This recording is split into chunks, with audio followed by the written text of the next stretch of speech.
Hi, thank you for joining me for Evening Reads with Anna. I'm Anna, and I work for the Santa Cruz Public Libraries. We are doing our best to get some positive content out to you all. Recently, Neil Gaiman gave permission for his whole catalog to be read during these trying times by providers. So I am reading Neil Gaiman's Stardust to you all. I am by no means a professional narrator, so please bear with me if I pronounce something wrong or have to take a moment to drink some water. I'm on chapter 5 of Stardust, and this is a book that is not intended for children. It's not particularly too vulgar or extreme, but it is not meant for kids. So please sit back, relax. You can turn off the screen and just listen. But I'm going to go ahead and get started. So we're on chapter 5.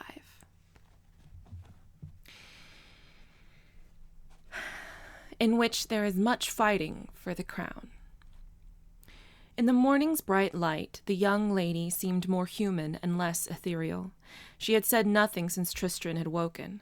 He took his knife and cut a fallen tree branch into a Y-shaped crutch, while she sat beneath a sycamore tree and glared at him and glowered at him and scowled at him from her place on the ground. He peeled the bark from a green branch and wound it around the upper fork of the Y. They had had no breakfast yet, and Tristan was ravenous. His stomach rumbled as he worked.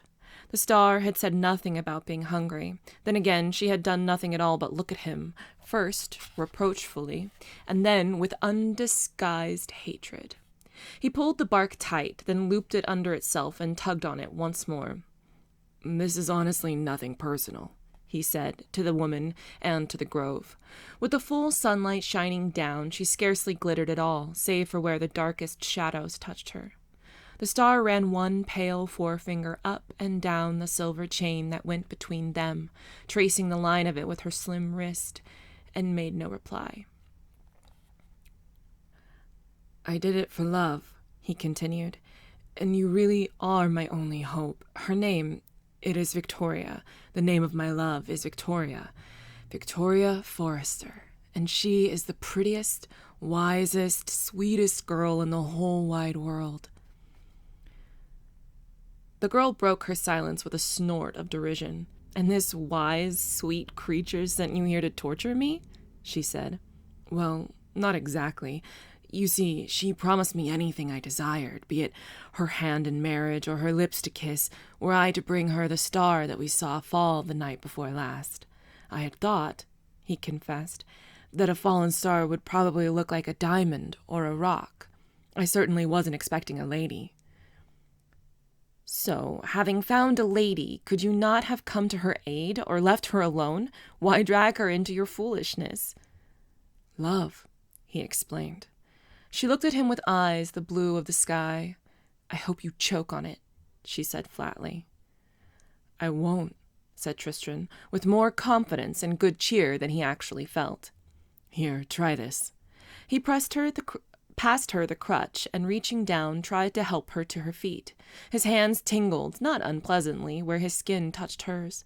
She sat on the ground like a tree stump, making no effort to get up. "I told you," she said, "that I would do everything in my power to frustrate your plans and devices." She looked around the grove. "How very bland this world does look by day, and how dull." "Just put your weight on me and the rest on the crutch," he said. "You'll have to move sometime." He tugged on the chain, and reluctantly the star began to get to her feet. Leaning first against Tristan, and then, as if proximity to him disgusted her, on the crutch. She gasped, then, in a hard intake of breath, and tumbled to the grass, where she lay with her face contorted, making small noises of pain. Tristan knelt down beside her. "What's wrong?" he asked. Her blue eyes flashed, but they were swimming with tears. "My leg! I can't stand on it. It must really be broken." Her skin had gone as white as a cloud, and she was shivering. "I'm sorry," said Tristan uselessly. I can make you a splint. I've done it for sheep. It'll be all right." He squeezed her hand, and then he went to the brook and dipped his handkerchief in it and gave it to the star to wipe her forehead. He split more fallen wood with his knife. Then he removed his jerkin and took off his shirt, which he proceeded to tear into strips, which he used to bind the sticks as firmly as he could about her injured leg. The star made no sound while he did this, although when he pulled the last knot tight, he thought he heard her whimper to herself. "Really," he told her, "we ought to get you to a proper doctor. I'm not a surgeon or anything." "No," she said dryly, "you astonish me." He let her rest for a little in the sun, and then he said, "Better try again, I suppose." And he raised her to her feet. They left the glade at a hobble, the star leaning heavily on her crutch and on Tristran's arm, wincing at every step. And every time she winced or flinched, Tristran felt guilty and awkward, but he calmed himself by thinking of Victoria Forrester's gray eyes. They followed a deer path through the hazel wood, while Tristran, who had decided that the right thing to do was to make conversation with the star, asked how long she had been a star, whether it was enjoyable to be a star, and whether all stars were women, and informed her that he had always supposed stars to be, as Mrs. Cherry had taught them, flaming balls of burning gas many hundreds of miles across, just like the sun, only farther away. To all of these questions and statements she made no answer. "So why did you fall?" he asked. "Did you trip over something?" She stopped moving and turned and stared at him as if she were examining something quite unpleasant a very long way away. "I did not trip," she said at length. "I was hit by this." She reached into her dress and pulled out a large yellowish stone which dangled from 2 lengths of silver chain. "There's a bruise on my side where it hit me and knocked me from the sky, and now I'm obligated to carry it about with me." "Why?" She seemed as if she were about to answer, and then she shook her head, and her lips closed, and she said nothing at all. A stream rilled and splashed to their right, keeping pace with them. The noonday sun was overhead, and Tristran found himself getting increasingly hungry. He took the heel of the dry loaf from his bag, moistened it in the stream, and shared it out half and half. The star inspected the wet bread with disdain and did not put it in her mouth.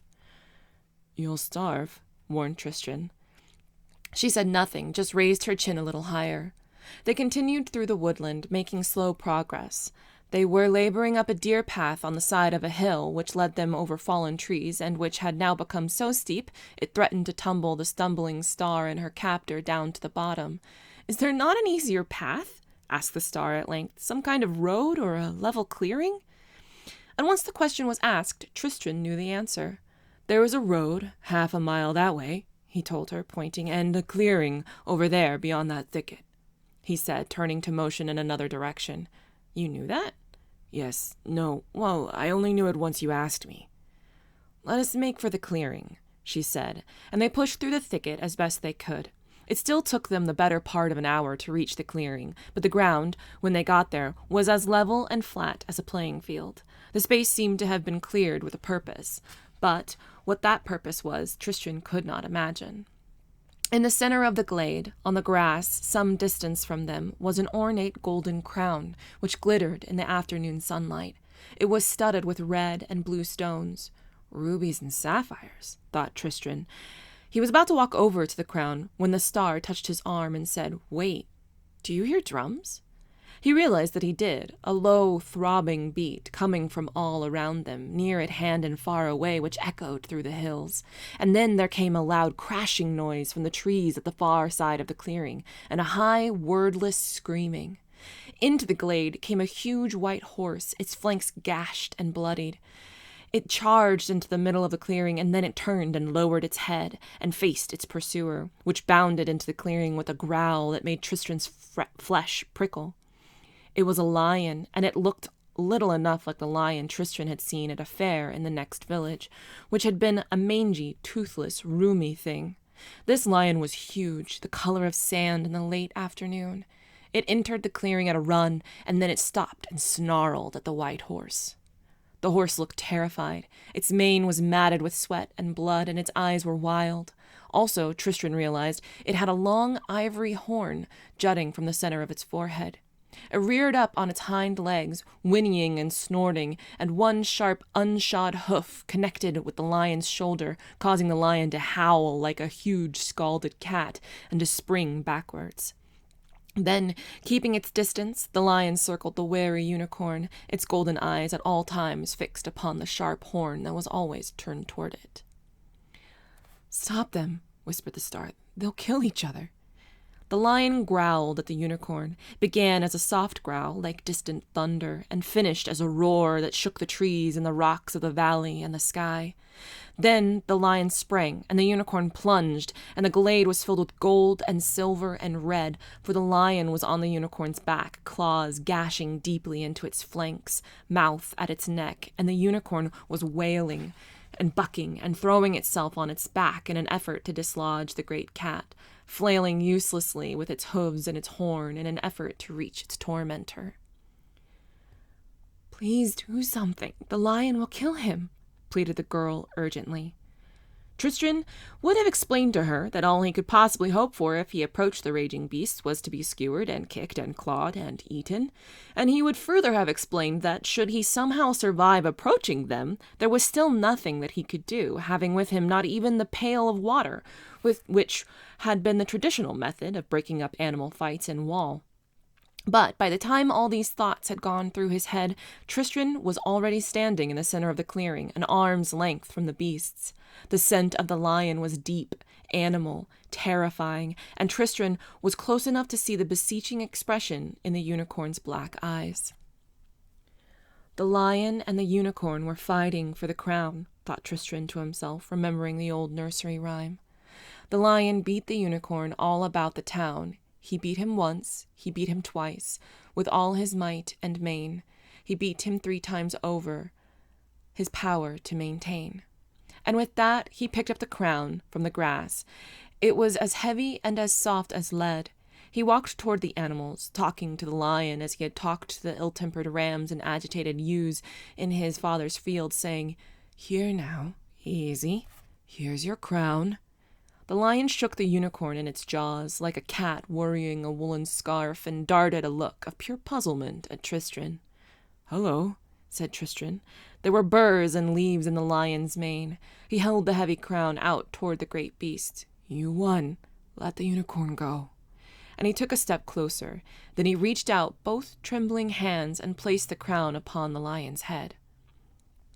The lion clambered off the prone body of the unicorn and began to pad silently about the clearing, its head raised high. It reached the edge of the wood, where it paused for several minutes to lick its wounds with its red tongue, and then, purring like an earthquake, the lion slipped away into the forest. The star hobbled over to the injured unicorn and lowered herself to the grass awkwardly, her broken legs splayed out by her side. She stroked its head. "Poor creature," she said. It opened its dark eyes and stared at her, and then it laid its head upon her lap, and it closed its eyes once more. That evening Tristram ate the last of the hard bread for his supper, and the star ate nothing at all. She had insisted they wait beside the unicorn, and Tristram had not the heart to refuse her. The clearing was dark now. The sky above them was filled with the twinkling of 1,000 stars. The Star Woman glittered, too, as if she had been brushed by the Milky Way, while the unicorn glowed gently in the darkness like a moon seen through clouds. Tristram lay beside the huge bulk of the unicorn, feeling its warmth radiating out into the night. The star was lying on the other side of the beast. It sounded almost as if she were murmuring a song to the unicorn. Tristram wished that he could hear her properly. The fragments of melody he could make out were strange and tantalizing, but she sang so quietly he could hear next to nothing at all. His fingers touched the chain that bound them. Cold as snow it was, and tenuous as moonlight on a mill pond, or the glint of light on a trout's silver scales as it rises at dusk to feed. And soon he slept. The witch queen drove her chariot down a forest path, lashing the flanks of the twin white billy goats with a whip when they flagged. She had observed the small cooking fire burning beside the path from almost half a mile back, and she knew from the color of the flames that it was the fire of one of her people, for witch fires burn with certain unusual hues.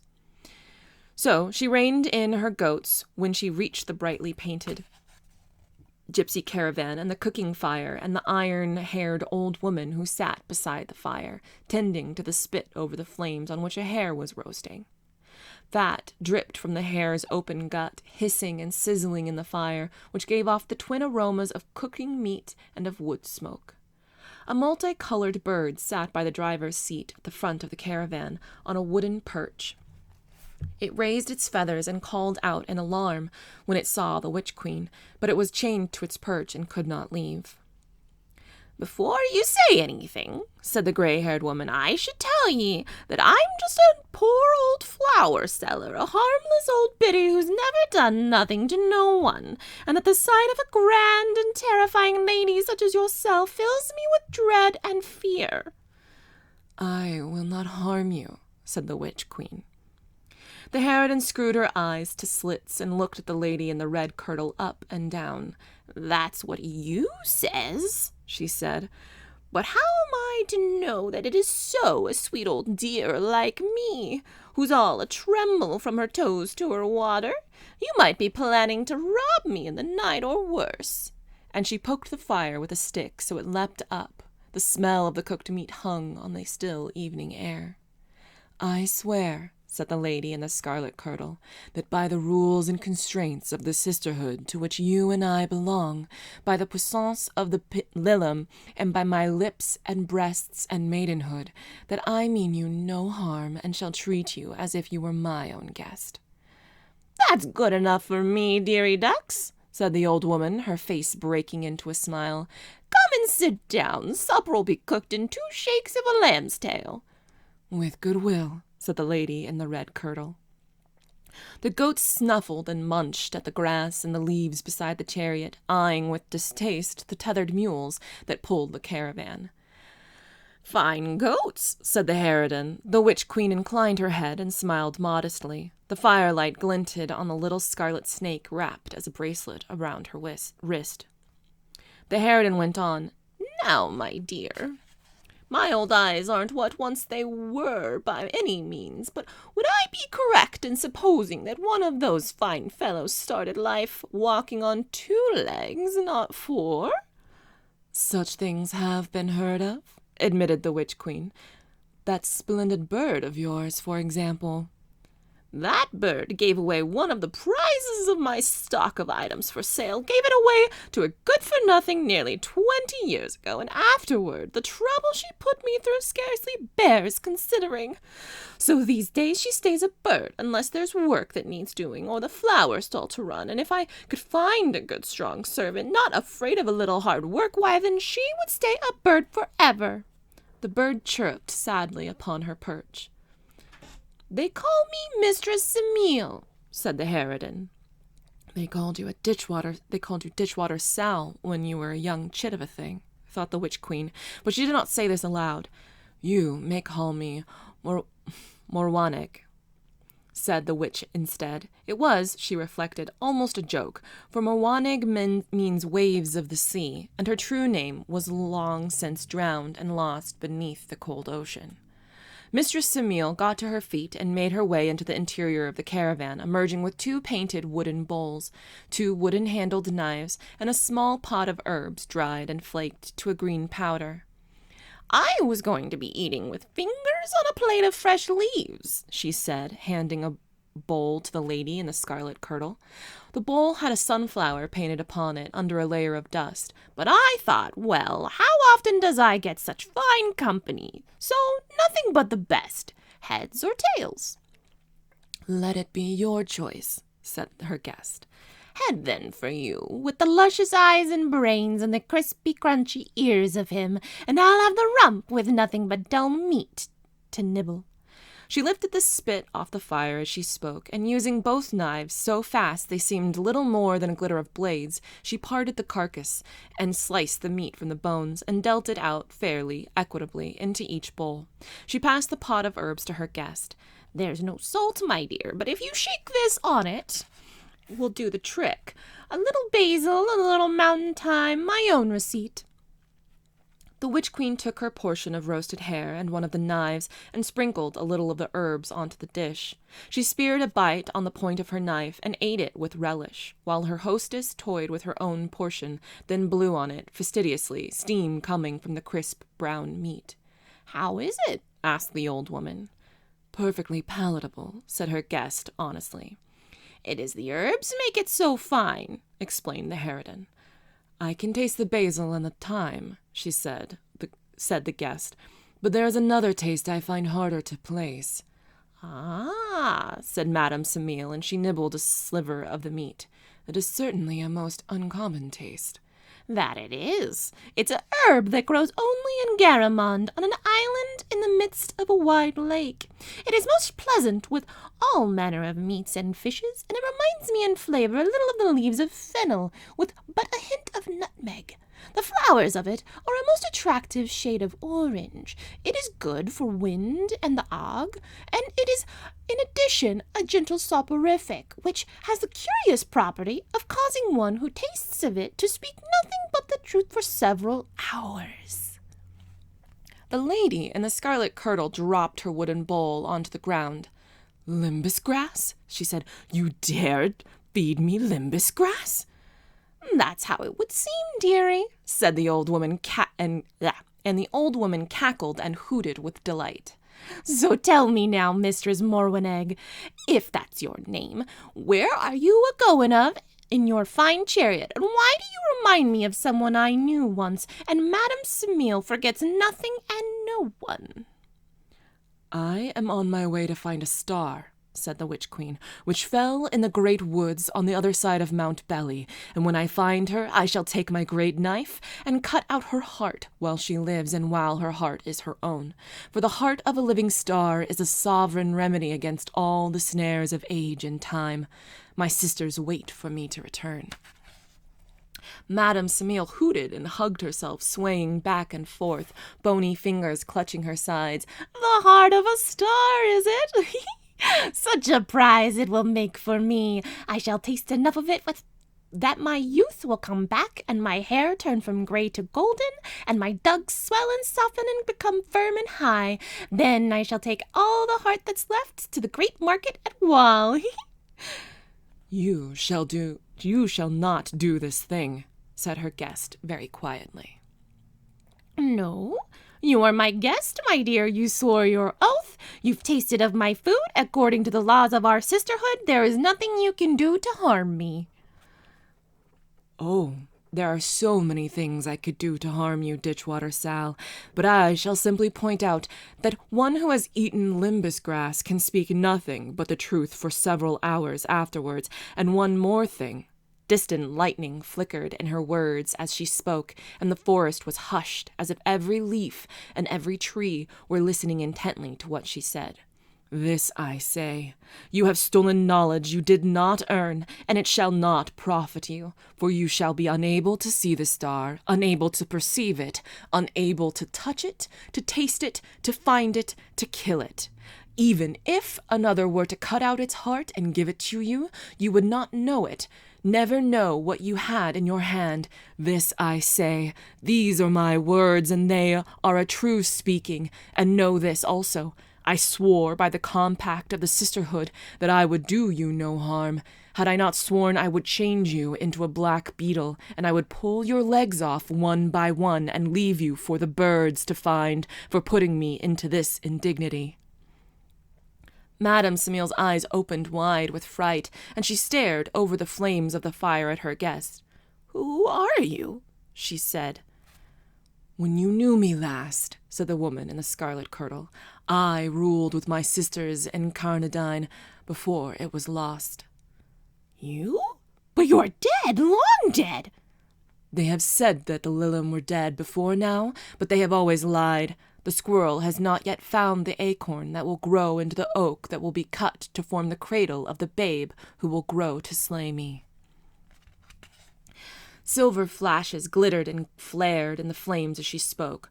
"So it is you, and you have your youth back," Madame Samil sighed. "and now I, too, shall be young again." The lady in the scarlet kirtle stood up then and placed the bowl which had contained her portion of hair into the fire. "You shall be nothing of the kind," she said. "Did you not hear me? A moment after I leave, you shall forget that ever you saw me. You shall forget all of this, even my curse, although the knowledge of it shall vex and irritate you like an itch in a limb long since amputated. and may you treat your guests with more grace and respect in the future." The wooden bowl burst into flames then, a huge gout of flame which singed the leaves of the oak tree far above them. Madame Semele knocked the blackened bowl from the fire with a stick, and she stamped it out in the long grass. "Whatever could have possessed me to drop the bowl into the fire?" she exclaimed aloud. "And look, one of my nice knives all burned up and ruined. Whatever was I a-thinking of?" There came no answer. From farther down the road came the drumming beats of something that might have been the hooves of goats racing on into the night. Madame Semele shook her head as if to clear it of dust and cobwebs. "I'm getting old," she said to the multicolored bird who sat on its perch by the driver's seat and who had observed everything and forgotten nothing. "Getting old, and there's no doing anything about that." The bird shifted uncomfortably on the perch. A red squirrel quested, hesitating a little, into the firelight. It picked up an acorn, held it for a moment in its hand-like front paws, as if it were praying, then it ran away to bury the acorn and to forget it. Scythes Ebb is a small seaport town built on granite, a town of chandlers and carpenters and sailmakers, of old sailors with missing fingers and limbs who have opened their own grog-houses or spend their days in them, what is left of their hair still tarred into long queues, though the stubble on their chins has long since dusted to white. There are no whores in Scythes Ebb, or none that consider themselves as such, although there have always been many women who, if pressed, would describe themselves as much married, with one husband on this ship here every 6 months, and another husband on that ship back in port for a month or so every 9 months.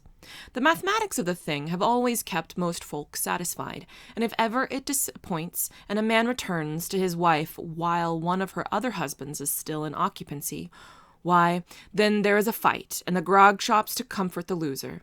The sailors do not mind the arrangement, for they know that this way there will at least be one person who, at the last, will notice when they do not come back from the sea, and will mourn their loss, and their wives content themselves with the certain knowledge that their husbands are also unfaithful, for there is no competing with the sea and a man's affections, since she is both mother and mistress, and she will wash his corpse also, in time to come, wash it to coral and ivory and pearls.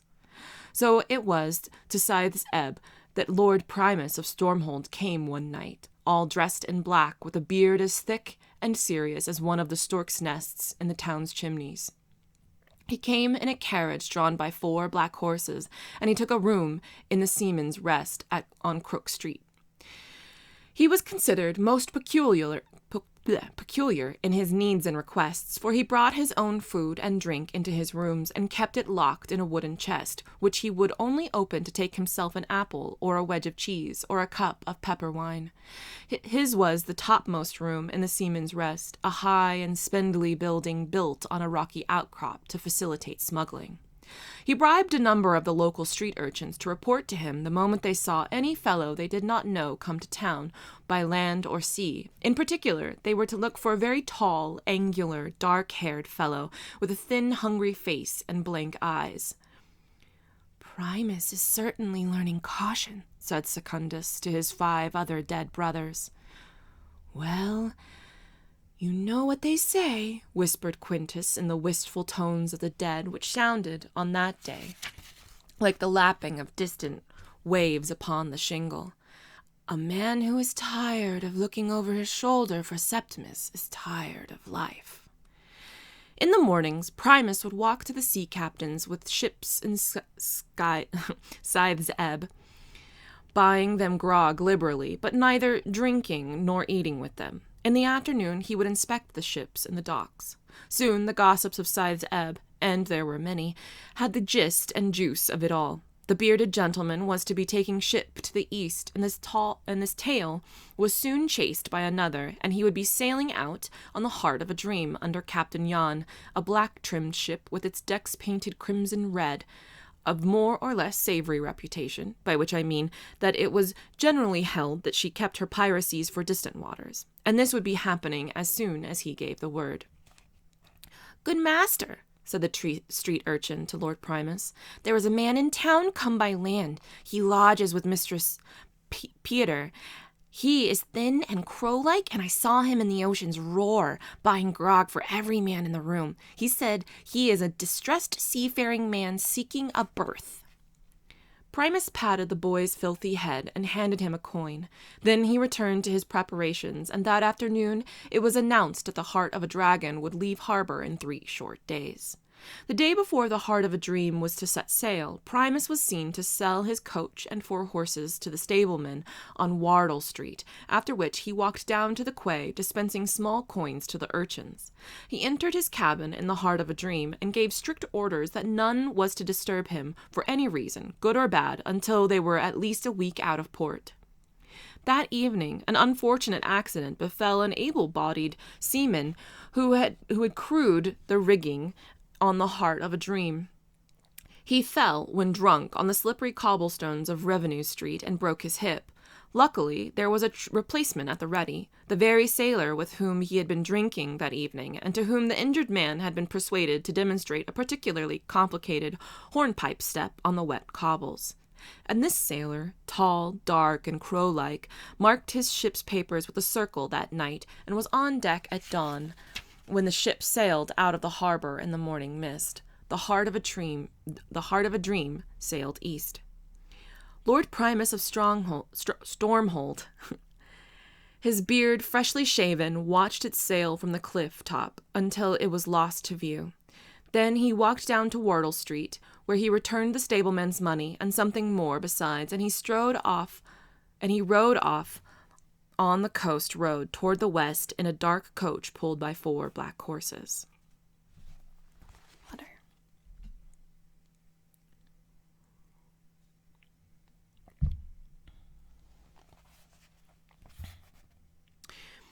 It was an obvious solution. After all, the unicorn had been ambling hugely behind them for most of the morning, occasionally nudging the star's shoulder with its big forehead.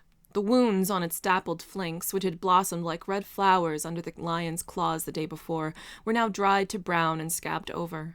The star limped and hobbled and stumbled, and Tristram walked beside her, cold chain binding wrist to wrist.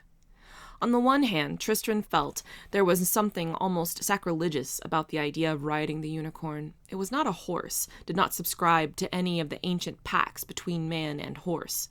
There was a wildness in its black eyes and a twisting spring to its step which was dangerous and untamed. On the other hand, Tristram had begun to feel in a way that he could not articulate that the unicorn cared about the star and wished to help her. So he said, "Look, I know all that stuff about frustrating my plans every step of the way, but if the unicorn is willing, perhaps it would carry you on its back for a little way." The star said nothing. "Well?" She shrugged. Tristram turned to the unicorn, stared into its pool black eyes. "Can you understand me?" he asked. It said nothing. He had hoped it would nod its head or stamp a hoof like a trained horse he had once seen on the village green when he was younger, but it simply stared. "Will you carry the lady, please?" The beast said not a word, nor did it nod or stamp, but it walked to the star and it knelt down at her feet. Tristram helped the star onto the unicorn's back. She grasped its tangled mane with both hands and sat side-saddle upon it, her broken legs sticking out, and that was how they traveled for some hours. Tristram walked along beside them, carrying her crutch over his shoulder with his bag dangling from the end. He found it as hard to travel with the star riding the unicorn as it had been before. Then he had been forced to walk slowly, trying to keep pace with the star's limping hobble. Now he was hurrying to keep up with the unicorn, nervous lest the unicorn should get too far ahead and the chain that linked them both should pull the star from the beast's back.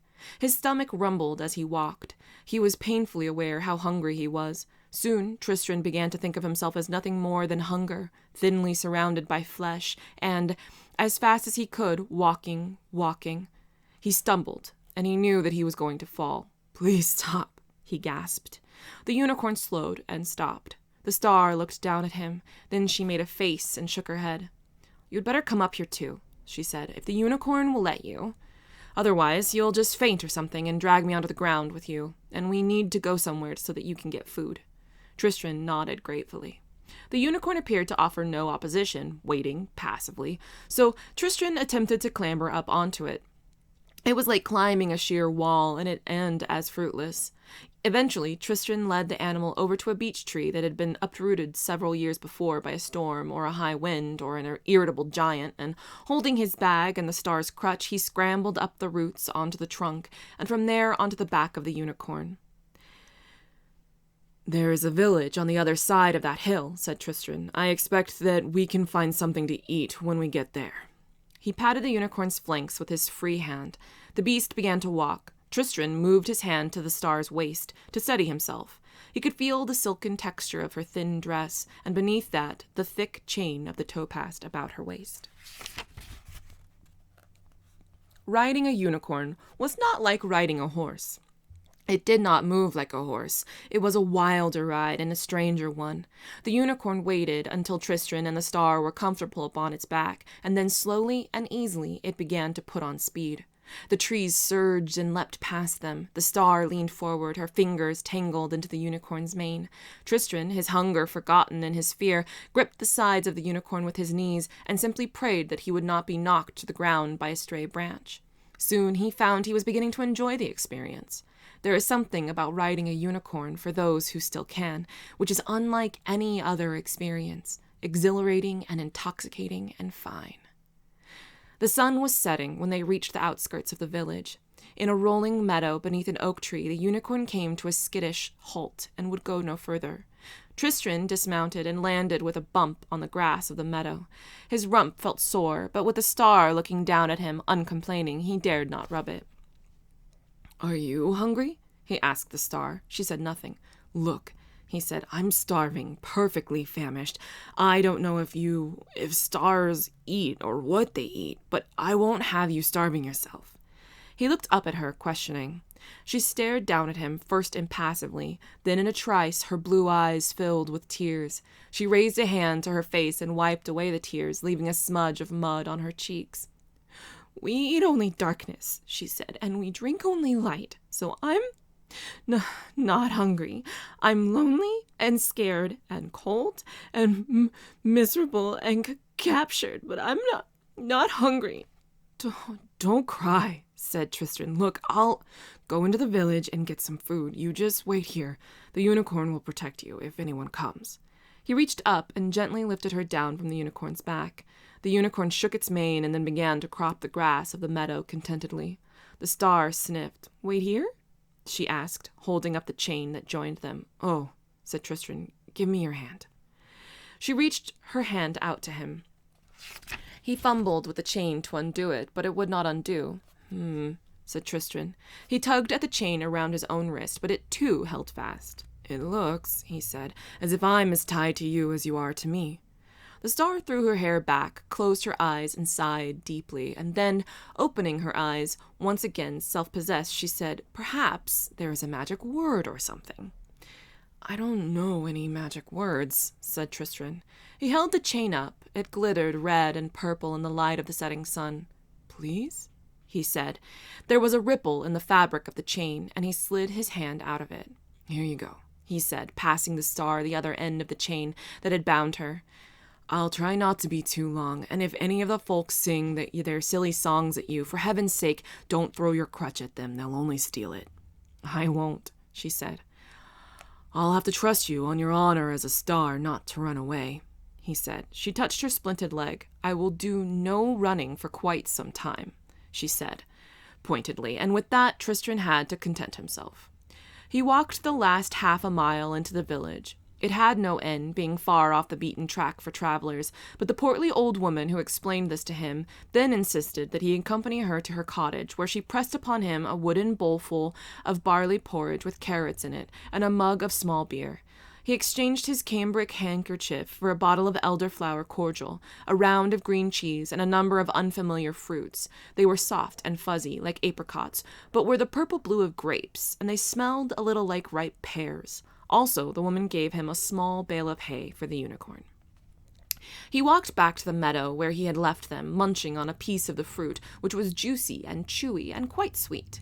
He wondered if the star would like to try one, whether she would like it if she did. He hoped that she would be pleased with what he had brought her. At first, Tristram thought that he must have made a mistake, and that he had lost his way in the moonlight. No, that was the same oak tree, the one beneath which Star had been sitting. "Hello?" he called. Glowworms and fireflies glittered green and yellow in the hedgerows and in the branches of trees. There was no reply, and Tristram felt a sick, stupid feeling in the pit of his stomach. "Hello?" he called. He stopped calling then, because there was no one to answer. He dropped the bale of hay, and then he kicked it. She was to the southwest of him, moving faster than he could walk. He followed after her in the bright moonlight. Inside he felt numbed and foolish, stung by a pang of guilt and shame and regret. He should not have loosed her chain. He should have tied it to a tree. He should have forced the Star to go with him into the village. This went through his head as he walked, but another voice spoke to him also, pointing out that if he had not unchained her then he would have done it sometime soon, and she would have run from him then. He wondered if he would ever see the Star again, and he stumbled over roots as the way led him between old trees into the deep woods. The moonlight slowly vanished beneath the thick canopy of leaves, and after stumbling vainly in the dark for a short while, he laid himself down beneath a tree, rested his head on his bag, and closed his eyes, and felt sorry for himself until he fell asleep. On a rocky mountain pass on the southernmost slopes of Mount Belly, the witch queen reined in her goat-drawn chariot and stopped and sniffed the chilly air. The myriad stars hung cold in the sky above her. Her red lips curved into a smile of such beauty, such brilliance, such pure and perfect happiness that it would have frozen your blood in your veins to have seen it. "There," she said, "she is coming to me." And the wind of the mountain pass howled about her triumphantly, as if in answer. Primus sat beside the embers of his fire, and he shivered beneath his thick black robe. One of the black stallions, walking or dreaming, whinnied and snorted, and then rested once more. Primus's face felt strangely cold. He missed his thick beard. With a stick he pushed a clay ball from the embers. He spat on his hands, then he split open the hot clay and smelled the sweet flesh of the hedgehog, which had cooked slowly in the embers as he had slept. He ate his breakfast meticulously, spitting the tiny bones into the fire circle once he had chewed the meat from them.